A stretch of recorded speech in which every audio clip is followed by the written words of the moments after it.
Daskusha gaa Thongba gaa thongge Daskusha thongame kuinai lerakpa sidi thongage Rouh Thongba gaa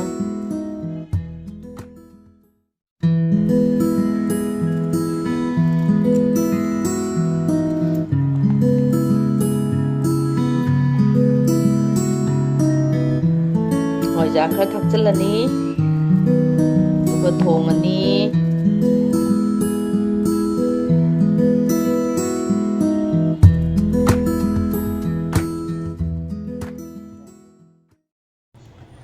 ai thongba haujarage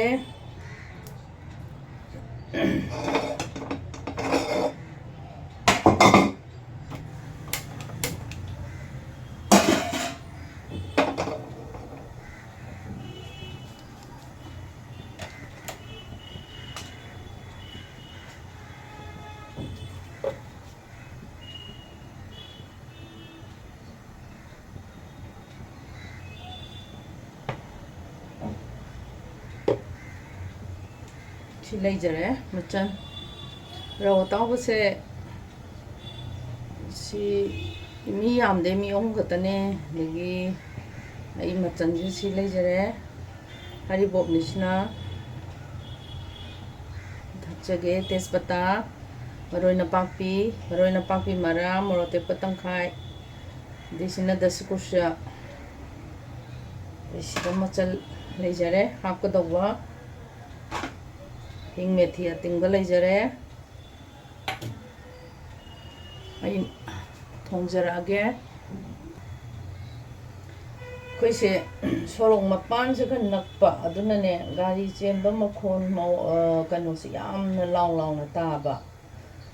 khigi sorok kan nakna ba haitare aduga khigi ne manipur da di yam tang ko hunjang se maroi Fadigom bauta lupa taragi bauta wana tamme nungsu nungaite ado sida dine fadigom mapun gase tokna chawgre di ma fadigom se makhan kha laiye sida di fadigom kuptak tawbi khogi Meitei fadigom man bi se Meitei fadigom ne ka haigi thongna do do mapun na chawon lupa tara dna thama mayaga phana ne phajana seasoner di adu mai chaiye aduna Mumbai se paisa pai raba ade paisa pai bai di phajana leibham ama leigraba yum leibham leigraga di Bombay de hingba se khara dum laini aduga kaino habda chana thakna yam honge ba ya leibham da ne Bombay sida tangi se khoi chana thakna budi khuhong amani lupa tara gi hinjang na ne nongma chara phana dum chaba ngamme ba asa aduna ai manipur da di ngo hangam pulam dul pa yang kai bisalae maroi na papi mapun macha pitu lupa tara piram dul ba kun gu bisalae kai no tong du si ngone sida di yam toiba as khuhong se hinjang khuhong si di leitre duga Bombay gi khwai wa bo na leibham se leibham no khwai maru ne ngam nungaite aduna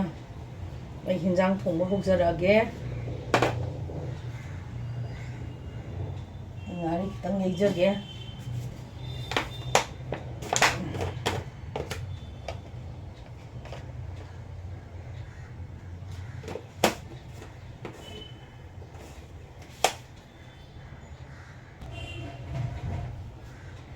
ngari khara leijage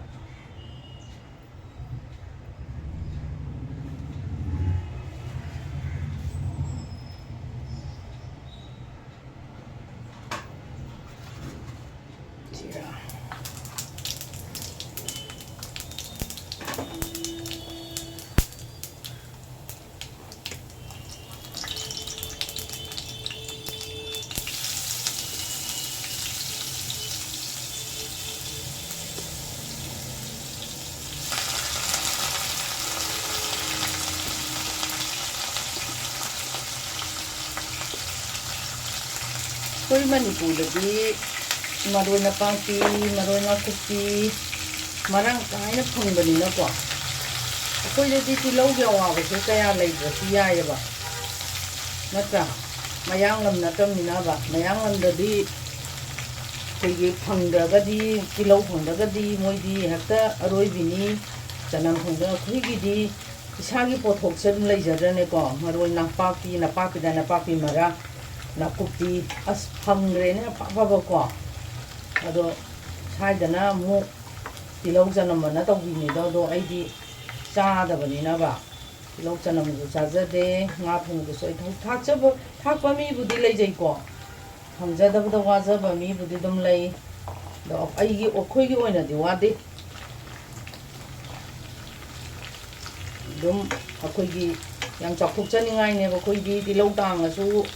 ꯑꯃ ꯇꯥꯡꯉꯁꯨ ꯑꯩꯈꯣꯏꯗ ꯗꯔꯀꯥꯔ ꯂꯩꯇꯦꯕ ꯃꯩꯇꯩ ꯃꯅꯤꯄꯨꯔꯤ ꯑꯩꯈꯣꯏꯗꯗꯤ ꯗꯔꯀꯥꯔ ꯂꯩꯇꯦꯕ ꯀꯩꯅꯣꯗ ꯑꯩꯈꯣꯏꯒꯤꯗꯤ ꯃꯔꯣꯏ ꯅꯄꯥꯛꯄꯤ ꯅꯥꯀꯨꯞꯄꯤ ꯍꯥꯏꯁꯦ ꯐꯖꯅ ꯊꯣꯛꯄꯅꯤꯅ ꯑꯩꯈꯣꯏꯒꯤꯗꯤ ꯀꯩꯁꯨ ꯋꯥꯅꯤꯡꯉꯥꯏ ꯂꯩꯇꯦ ꯑꯗꯨꯅ ꯑꯩꯗꯤ ꯀꯩꯁꯨ ꯋꯥꯕꯤꯗꯦ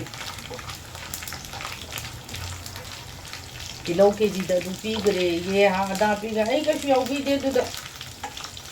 ꯀꯩꯅꯣ ꯍꯥꯏꯕꯗ ꯑꯩ ꯄꯣꯠꯊꯣꯛ ꯑꯩꯈꯣꯏ ꯃꯅꯤꯄꯨꯔꯒꯤꯁꯦ ꯂꯩꯖꯕꯅꯤꯅ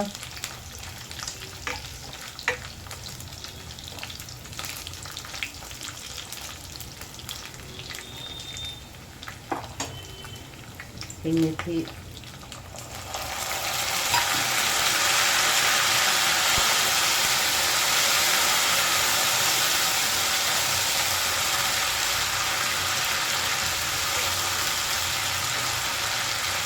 ꯍꯤꯡꯁꯤꯅꯅꯦ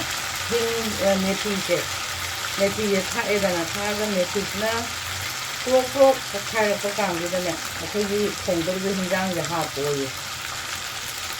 ꯑꯩꯈꯣꯏ ꯏꯃꯥꯄꯥꯕꯨꯅ ꯍꯥꯏꯔꯝꯃꯤꯅꯤ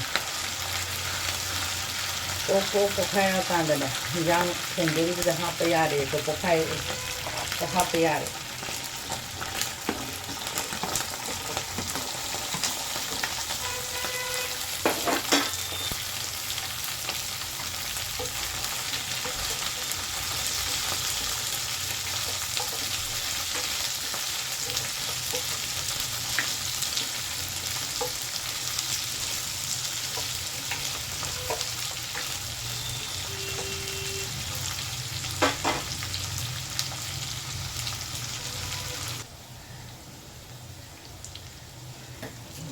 ꯅꯠꯇꯦ ꯃꯣꯔꯣꯛꯁꯦ ꯃꯦꯠꯂꯒꯅꯦ ꯊꯥꯛꯇ꯭ꯔꯗꯤ ꯍꯦꯛꯇ ꯇꯜꯂꯦꯕ ꯑꯗꯒꯤ ꯗꯁꯀꯨꯁꯅꯤꯅ ꯈꯤꯇꯪꯁꯨ ꯊꯨꯝꯗꯧ ꯃꯥꯜꯂꯤꯗꯣ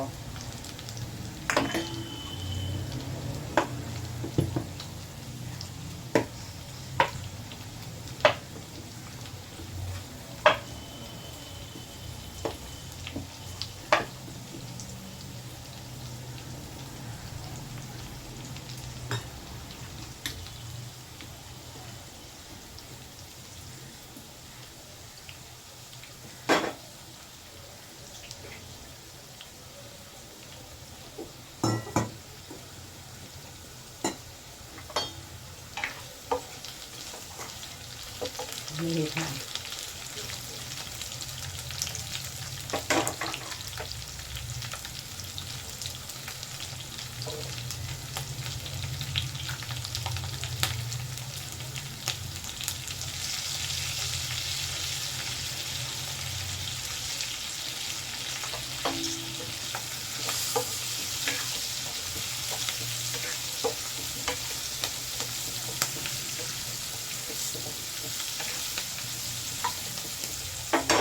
ꯑꯩ ꯃꯍꯤ ꯍꯥꯞꯆꯔꯒꯦ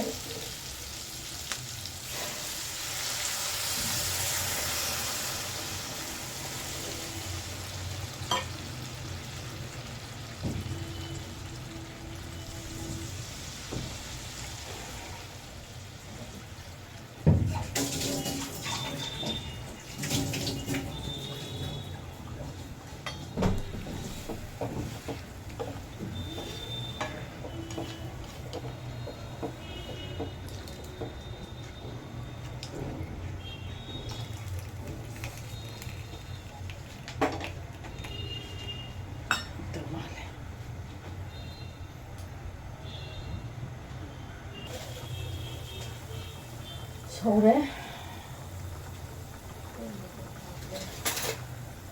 ꯃꯣꯔꯣꯛꯇ ꯊꯛꯆꯒꯦ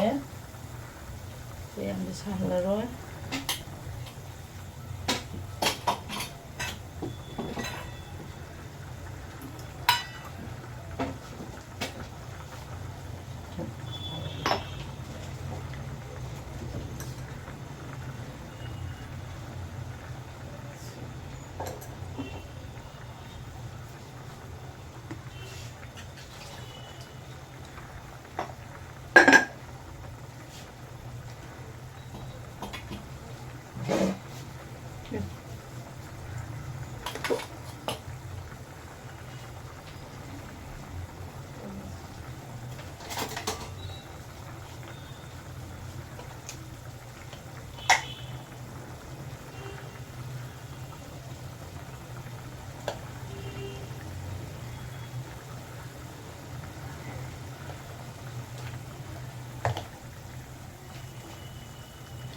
hawaijarse thakchanjare.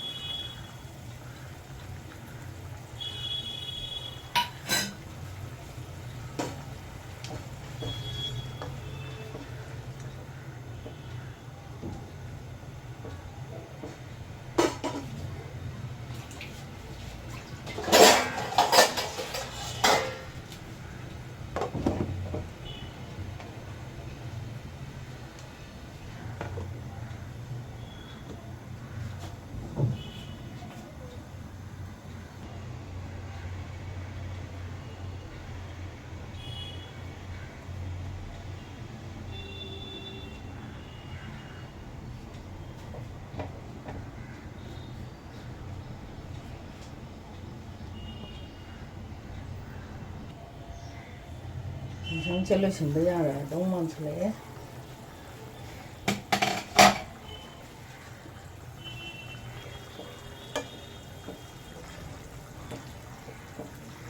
Thana di ko angang ringa jaga di Daskusha gaa Thongba Daskusha gaa Thongba ka hine dasdadi upai leite dum ngamaga dum thongba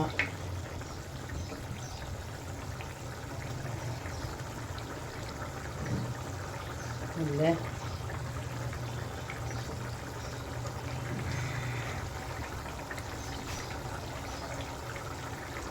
more to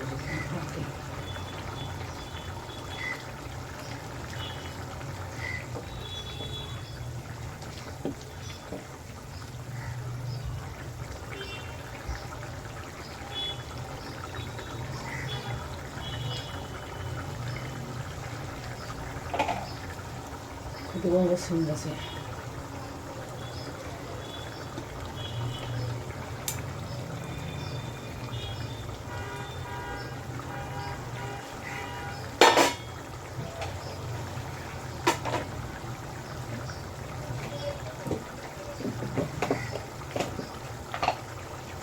Rouh랑 Atouba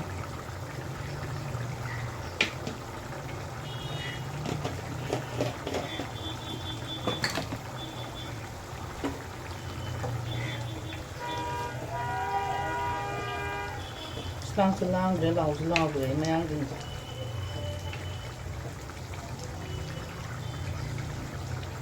opsan bagi yara ani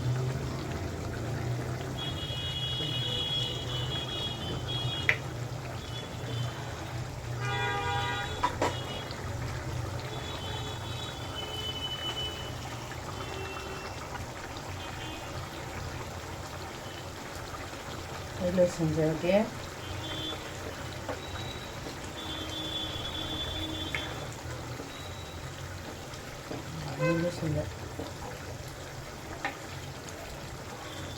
Ini ya,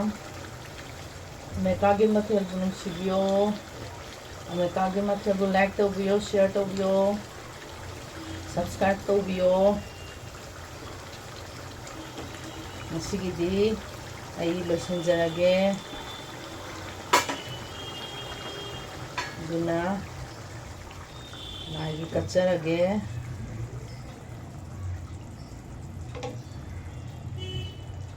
Lagi se ina paman gitu na dari pane imoy lo imagi kacare lo sanjare meya mami kagi mathel bu meyang tabiu ko nusibiu ko meya mai lo jare Daskusha gaa Atouba gaa Thongba ne चाचारगे मैं मेकागे मथेलबो like share subscribe तौबियोको नुसिबियो